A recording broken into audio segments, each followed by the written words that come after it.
আমাদের channel subscribe করে আমাদের সাথে থাকুন। শোনো বেটি, তোমার 2 মাসের বাড়ি ভাড়া পেন্ডিং রয়েছে। আজকের দিনের ভিতরে বাড়ি ভাড়াটা দিয়ে দিও, না হলে তোমাকে বাড়ি থেকে বের করে দেবো, কিন্তু কথাটা মনে রেখো।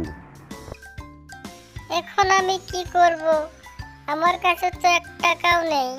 আমি বাড়ি ভাড়া কোথায় থেকে দিব? সামনের তো পরীক্ষা এসে গেছে। আমি এখন কোথায় যাব? কোথায় থেকে পরীক্ষা দিব? তুই যদি কোনোদিন কোনো বিপদে পড়িস, তাহলে আমার কথাটা একবার স্মরণ করিস।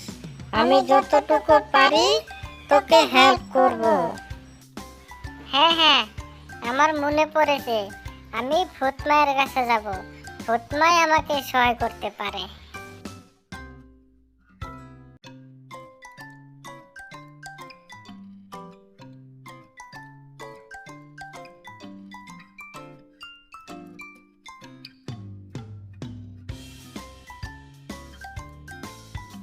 ভূতমা, ও ভূতমা, তুমি তো আমায় বলেছিলে আমি কোনো বিপদে পড়লে তুমি আমাকে সহায় করবে।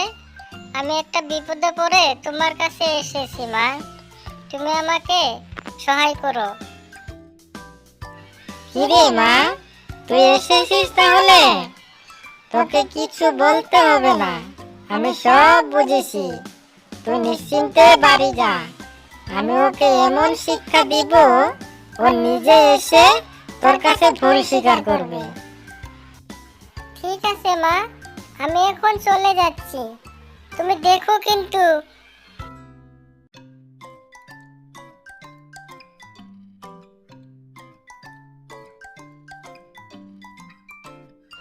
মারে, তোকে মনে হয় আমি একটু বেশি বকে ফেলেছি।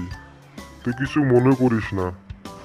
তোর যখন ইচ্ছে আমাকে টাকাটা দিয়ে দিস। তুই যতদিন ইচ্ছে ততদিন থাক এখানে। আমি আর তোকে কিছু বলবো না। যাক, বাঁচা গেল। এবার একটু শান্তিতে থাকতে পারবো। টাকাটা এলে বাড়ি ভাড়াটা দিয়ে দিব।